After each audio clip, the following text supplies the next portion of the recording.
প্রিয় খামারে ভাই ও বোনেরা, আসসালামু আলাইকুম ওয়া রাহমাতুল্লাহি ওয়া বারাকাতুহু। আমি আজকে আপনাদের সামনে বেজিং হাঁসের বাচ্চা ব্রুডিং ব্যবস্থাপনা এবং খাবার ব্যবস্থাপনা নিয়ে আলোচনা করব। আমি আপনাদেরকে বেজিংয়ের বাচ্চা দিচ্ছি এবং 90 থেকে 100 দিন পরে এই বেজিংগুলো বড় হওয়ার পর আমি আবার আপনাদের থেকে কিনে দিয়ে যাচ্ছি। যেহেতু বেজিং হাঁসের আমি মার্কেটিং করতেছি, সেক্ষেত্রে এই বাচ্চাটা কীভাবে পারলে আপনারা উপকৃত হতে পারবেন বা লাভবান হতে পারবেন এবং আমি নিজেও লাভবান হতে পারবো, সে সুবাদে আমি নিজে আপনাদেরকে একটা গাইডলাইন তৈরি করে দিচ্ছি। আপনারা যদি আমার গাইডলাইন মতো চলেন, মানে হাঁসের বাচ্চাগুলোকে গড়ে তুলতে পারেন, তাহলে ইনশাআল্লাহ আমি আশা করি আপনারা লাভবান হতে পারবেন। সেক্ষেত্রে বেজিং হাঁসের বাচ্চাগুলো নেওয়ার পরে সেম খাকি ক্যাম্বেল এবং অন্যান্য বাচ্চার মতো প্রথমে আপনারা হাঁসের বাচ্চাগুলো নেওয়ার পরে বুডারে ছাড়িয়ে দেবেন। বুডারে ছাড়িয়ে দেওয়ার পরে বাচ্চাগুলো 10 মিনিট পরে সর্বপ্রথম লাইসোবেট অথবা স্যালাইন মিশ্রিত যে কোনো পানি খাওয়াবেন, পরিষ্কার পানি খাওয়াতে চেষ্টা করুন সবসময়। তার 10 থেকে 15 মিনিট অথবা 20 মিনিট পরে আপনারা ব্রয়লার স্টার্টার ফিড দিবেন। আপনাদেরকে এর ভিতর আরেকটা কথা আমি বলে নিচ্ছি, সেটা হচ্ছে আপনারা কেউ সিডামুড়ি খাওয়াবেন না। এই প্রশ্নটা অনেকে করেন, এর উত্তর আমি সর্বপ্রথম যখন বাচ্চা নিয়ে ভিডিও করতেছি তখন থেকে বলতেছি। একই প্রশ্ন এখনও আমাকে ফোন করে বারবার বলে, ভাই সিডামুড়ি খাওয়াবো। ভাই একটা কথা বারবার আপনাদেরকে বলতেছি এবং এমনও বলতেছি, আপনারা আমাদের ভিডিওগুলো দেখেন, আপনারা কখনো সিডামুড়ি খাওয়াবেন না। শুরুতে নেওয়ার পরে বাচ্চা ছাড়ার পরে 10 থেকে 15 মিনিট বা সর্বোচ্চ আধা ঘন্টার ভিতরে ব্রয়লার স্টার্টার ফিড খাবার দেবেন। এই ব্রয়লার স্টার্টার ফিড খাবারটা আপনারা 1 থেকে 15 দিন বয়স পর্যন্ত দিবেন। বেজিংয়ের বেলায় 1 থেকে 15 দিন পর্যন্ত দিবেন। 16 দিন বয়স থেকে আপনারা ব্রয়লার স্টার্টার ফিডের বন্ধ করে দেওয়া, সেক্ষেত্রে ব্রয়লার গোয়ারটা দেবেন। সকালবেলা ব্রয়লার গোয়ার খাবারটা দেবেন।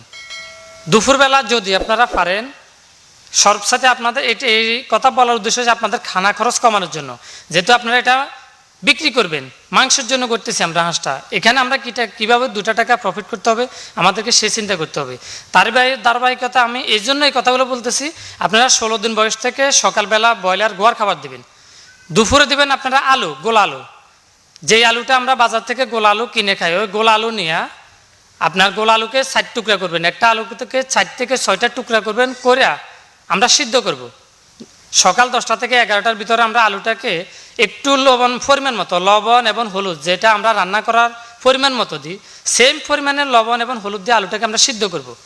আলুটাকে সিদ্ধ করে কিছুক্ষণ ঠান্ডা করে ওই আলুকে আমরা আমাদের হাঁসের বাচ্চাগুলোকে খেতে পেয়ে এভাবে আমরা টানা বিক্রির আগের দিন পর্যন্ত খাওয়াতে পারবো। সেক্ষেত্রে আমাদের খাবার খরচ যাবে প্রতি কেজিতে সর্বোচ্চ 15 থেকে 16 টাকা। তার বাস্তব প্রমাণিত এবং আমি আগে দিচ্ছি, অনেককে আমি নিজেও ব্যবহার করতেছি। আমরা ইনশাল্লাহ ফর্মুলাটা ব্যবহার করতে চেষ্টা করব।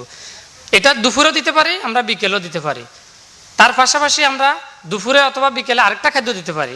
যদি আমি দুপুরে আলু দিই, বিকেলে দিব আমি ন্যাচারাল খাবার কি সেক্ষেত্রে আমি এজলা দিতে পারি, শেওলা দিতে পারি, দেশীয় যত রকমের শাক সবজি, পুঁই শাক, লাল শাক, পালং শাক, এগুলো আমি সবই দিতে পারি।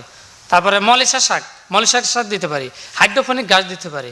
মূল কথা হচ্ছে একবেলা আমি ন্যাচারাল খাবার দেব, একবেলা আমি আলু সিদ্ধ করে খাওয়াবো, সকালবেলা আমি ব্রয়লার গোয়ার খাবার দেব। এভাবে যদি আমরা হাঁসের বাচ্চাকে খাওয়া যেতে পারি, ইনশাল্লাহ আমরা এখানে অবশ্যই লাভবান হতে পারবো। এই কারণে লাভবান হতে পারবো, এবারটা আমি পরীক্ষিত এবং আমি হিসাব নিকাশ করে দেখছি। প্রতি কেজি মাংস গড়ে তুলতে সর্বোচ্চ আমার খরচ আছে 130, 40, সর্বোচ্চ 150 টাকা। এর উপরে কোনোভাবে সম্ভব যাবে না। আপনারা যদি আমার এই সাজেশনটা যদি ফলো করেন, তাহলে ইনশাল্লাহ আপনারা বেজিং হাঁস করে লাভবান হতে পারেন।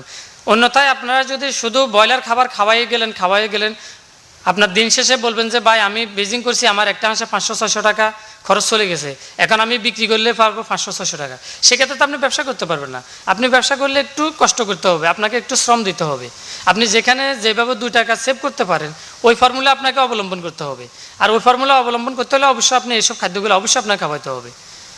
এই জন্য আপনাদেরকে আজকে ভিডিওটা আমার করা, আপনারা অবশ্যই এটাকে ফলো করবেন। ভিডিওটা একটু না টেনে পুনরায় দেখবেন, একবার না বুঝলে পুনরায় দেখবেন, এবং না বুঝলে তারপরেও যদি আপনাদের কোনো অসুবিধা হয় আমার সাথে যোগাযোগ করবেন। ইনশাল্লাহ আমি আপনাদেরকে সর্বাত্মক সহযোগিতা সাজেশন ইনশাল্লাহ দিয়ে যাবো। আগেও দিচ্ছি, এখনও দিচ্ছি, ভবিষ্যতে ইনশাল্লাহ দিয়ে যাব। অনেকে ফোন করে বলেন, ভাই রানা ভাইয়ের ভিডিও তো আপনার চ্যানেল রানা ভাই করতেছে বা কৃষি প্রতিদিন করতেছে, ওখানে মাঝে মাঝে আপনার চ্যানেল পাচ্ছি না। আসলে ওখানে তো একটা দুটা ভিডিও না, ওনার শত শত ভিডিও, সেক্ষেত্রে কখনো পাইতেও পারেন, কখনো নাও পাইতে পারেন। সেক্ষেত্রে আপনারা আমার চ্যানেল দেখতে চাইলে শুধু আলমদিনা হাঁস ফার্ম দিয়ে সার্চ দিবেন, ইনশাল্লাহ আমার চ্যানেল দেখবেন, অবশ্যই দেখবেন। আমি এভাবে পরিচালনা করতেছি, আপনাদেরকে বাচ্চা দিয়ে এবং আমি কিনে নিয়ে যাচ্ছি এবং মার্কেটিং ব্যবস্থা করতেছি আপনাদের সবার দোয়ায় সহযোগিতায়। আমি যে এইভাবে ব্যবসা করতেছি যেন এই ব্যবসাটাকে সামনের দিকে এগিয়ে নিয়ে যেতে পারি, আপনাদের সকলের সর্বাত্মক সহযোগিতা এবং দোয়া কামনা করছি। এ বলে আজকের জন্য এখানে শেষ করছি। আসসালামু আলাইকুম রহমতুল্লাহ। যিনি এই দুর্ভিক্ষ সময় বলতে আমি এটাকে বোঝাচ্ছি যে জিনিং হাঁস, খাকি ক্যাম্বেল হাঁস যেভাবে অ্যাভেলেবল বেচে কেনা হচ্ছে সেইভাবে কিন্তু বেজিং হাঁস বেচে কেনা হচ্ছে না। সেই জন্য উনি মার্কেটিংয়ের ব্যবস্থাপনা যে ব্যাপারটি হাতে নিয়েছেন এবং বাংলাদেশে বিভিন্ন মানুষকে উপকার করছেন, যারা বেজিং হাঁস লালন পালন করে মাংসের জন্য বড় করে বিক্রি করতে গেলে বিক্রি করতে পারছেন না এবং তাদেরকেই সেই সুযোগটি করে দিচ্ছেন বিক্রি করার, সেটা হচ্ছে আলমদিনা হাঁস ফার্ম। উনি এই মাংসের জন্য বিক্রি বা মাংসের জন্য উপযুক্ত করার জন্য যেই পর্যায়ক্রমে যে পদক্ষেপগুলো গ্রহণ করেছেন বা যে পদক্ষেপগুলোর কথা আপনাদের সামনে আলোচনা করেছেন, সেগুলো আপনারা মেনে চলার চেষ্টা করুন, অথবা আপনারা নিজেরা বিবেক বুদ্ধি দিয়ে চিন্তা ভাবনা করুন। আসলে যদি এভাবেই সম্ভব হয় তাহলে আপনারা দুইটা পয়সার মুখ দেখতে পারবেন, আর পয়সার মুখ দেখতে পারলেই আপনারা এই হাঁস পালনে আপনারা উৎসাহিত হবেন। তারই ধারাবাহিকতায় আমাদের আলমদিনা হাঁস ফার্ম যেভাবে আপনাদেরকে সাজেশন দিবেন সেভাবে চললে হয়তো আশা করি আপনারা ভালো রেজাল্ট করতে পারবেন। এই আশা ব্যক্ত করে আজকের মতো এখানে বিদায় নিচ্ছি। আপনারা ভালো থাকুন, সুস্থ থাকুন। আল্লাহ হাফিজ।